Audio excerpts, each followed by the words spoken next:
थामा movie theatres के अंदर रिलीज हो चुकी है, स्टारिंग आयुष्मान खुराना, रश्मिका मंदाना, नवाजुद्दीन सिद्दीकी। स्त्री 2 जो पिछले साल अगस्त में रिलीज हुई थी, उसके बाद अगली मूवी है MHCU, Maddock horror comedy universe. और देखो तुम्हारे क्या एक्सपेक्टेशन थे इस मूवी से मुझे नहीं पता, लेकिन बस एक छोटा सा आइडिया प्रो टिप देना चाहूंगा कि उसको थोड़ा कम करके ही जाना। थामा का टीजर ट्रेलर देखने के बाद वो ऑलरेडी कम हो चुका है, तो डोंट वरी, क्योंकि वो दोनों ने टीजर ट्रेलर अपने को थोड़ा मिसगाइड किया था। जितनी सिंपल और स्ट्रेट फॉरवर्ड इसकी कहानी लग रही थी, अंदाजा आ रहा था, ओवरऑल है उतनी ही, लेकिन बीच के पीसेस थोड़े आगे पीछे कर दिए, इसके कारण कुछ थोड़ा डिफरेंट देख रहे हैं ऐसा लगता है। ये हो गई कहानी के स्ट्रक्चर की बात। अब एक्चुअली कहानी के अंदर क्या है, आयुष्मान खुराना वाला कैरेक्टर एक दिन जंगलों में ट्रैकिंग करने गया, घूमने, भालू ने अटैक कर दिया, जिसके बाद वो एक मिस्टीरियस लेडी से मिलता है और वो मिस्टीरियस लेडी फिर एक मिस्टीरियस लोगों से मिलाती है, जिसको हम सब अज्यूम कर रहे थे कि एक वैम्पायर वाली स्टोरी होने वाली है, बट नहीं, मेकर्स ने एक पूरा सेगमेंट रखा है एक्सप्लेन करने के लिए कि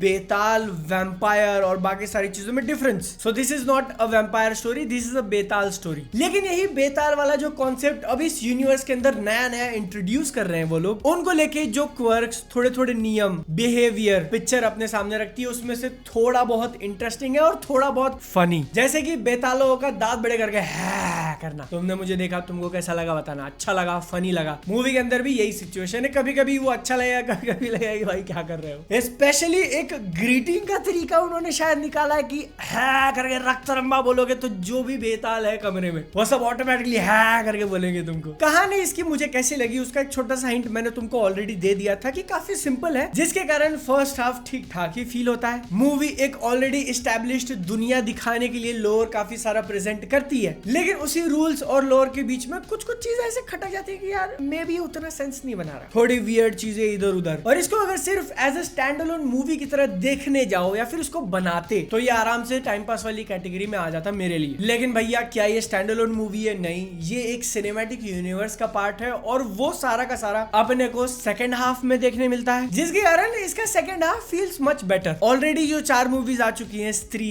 भेड़िया, मुंजिया, स्त्री 2, उनके कहानी के थोड़े या थोड़े से ज्यादा एलिमेंट्स दिखाकर, मैं ऐसा नहीं कह रहा हूँ कि कोई बड़ा एक्टर कोई बड़ा कैमियो मार दे, नहीं, छोटी छोटी चीजें, एक फैन फेवरेट कैरेक्टर दूसरे को किसी एक नाम से बुलाएगा नहीं, लाइक ऐसा क्यों बोला, देन अगर तुमको पता है कि ओ अच्छा ये वहां से जोड़ दिया। एग्जांपल के लिए एक चीज मैं बता सकता हूँ, स्पॉइलर नहीं होगा क्योंकि इन्होंने गाने में ही दिखा दिया था, नोरा फतेही का आइटम सॉन्ग है, उनको कहा गया चंदेरी की रानी, एंड तुम सोच रहे होगे तो स्त्री 1 के अंदर भी उनका आइटम सॉन्ग था। तो ये जो इंटरकनेक्टेड वाली चीजें आ जाती है ना, मूवी का एक्सपीरियंस मेरे लिए इंप्रूव हो गया, क्योंकि मैं फिर एंगेज हो गया था कि अच्छा ये चल रहा है, जिसका VFX एकदम 100% परफेक्ट या फिर 19-20 भी नहीं कहेंगे, लेकिन जो हमने देखा है उससे तो अच्छा ही माना जाएगा। इवन मुंजिया या फिर स्त्री 2 में जो सरकटे वाला था उससे मैं बेटर ही कहूंगा। वहाँ भेड़िया की बात कर सकता हूँ ना, क्योंकि उन्होंने तो ट्रेलर में ही दिखा दिया था। तो जैसे भेड़िया का पूरा CGI हो गया, या फिर जब उसकी फाइट होती है, अब भेड़िया आया तो लड़के जाएगा, उसमें कहीं कहीं ऐसा लगा कि मतलब इंप्रूवमेंट की जरूरत डेफिनेटली है, बट इट्स गुड इनफ। एक कंप्लीटली CG कैरेक्टर को लेके आपने इतना कर दिया, वो भी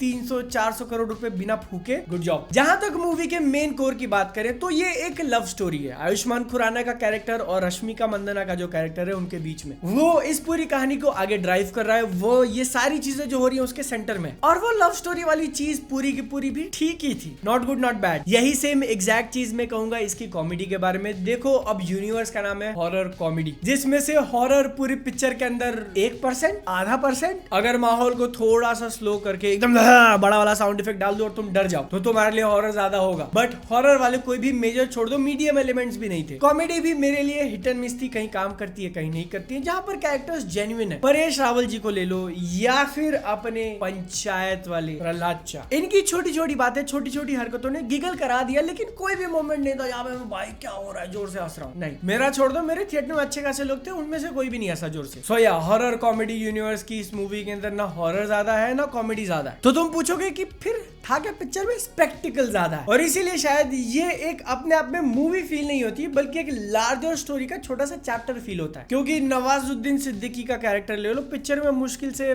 20-25 मिनट, जिसका भी मेजॉरिटी चंक एक साथ आता है, वो कब आता है मैं नहीं बताऊंगा, स्पॉइलर हो जाएगा। लेकिन तुम सोचोगे यार नवाज भाई को इसके लिए लिया था, फिर उसका आंसर तुमको मिल जाएगा इसके पोस्ट क्रेडिट में। तो मोटा मोटा थामा को लेकर बात सिर्फ इतनी है कि अगर तुम्हारे एक्सपेक्टेशंस कम हो गए थे तो मूवी थोड़ी बहुत सरप्राइज कर देगी, और अगर तुम इनके यूनिवर्स के अंदर काफी ज्यादा इन्वेस्टेड हो देखने के लिए कि कहां से क्या चीज आ रही है और आगे क्या होने वाला है, तब ये मूवी तुमको तुमको काफी अच्छी लग सकती है। बाकी अगर तुमको दिवाली के टाइम पे एक मूवी देखनी है, थिएटर में जाना है, एक्सपीरियंस लेना है, एंटरटेनमेंट चाहिए, तो भी तुम देख सकते हो। It's not a bad movie, बस अपने एक्सपेक्टेशन थोड़े मैनेज करके जाना। फैमिली ले जाने का अगर प्लान कर रहे हो तो पिक्चर में 2-3 किसिंग सीन है, अगर उतने चल जाते हैं तो चले जाओ। आई फील फैमिली को थोड़ी ज्यादा पसंद आ जाएगी। थामा मूवी के सेकंड हाफ के लिए और जो लोअर ये लोग दिखाते हैं, जो फ्यूचर ये लोग सेट करते हैं, जो पास्ट से इन्होंने कनेक्शन बनाया, I think it's a go for it. एकदम बहुत सॉलिड वाला गो फॉर इट नहीं, बट ठीक है, टाइम पास वाला एंगल इसने क्रॉस कर लिया मेरे लिए, तो इसलिए हम इसको गो फॉर इट कहां देंगे, मॉकटेल के ऊपर। इंस्टाग्राम पे मुझसे कनेक्ट कर सकते हो, लिंक उसका डिस्क्रिप्शन में है। अपनी सेहत का ध्यान रखना, मिलते हैं अगली बार, टाटा बाय बाय।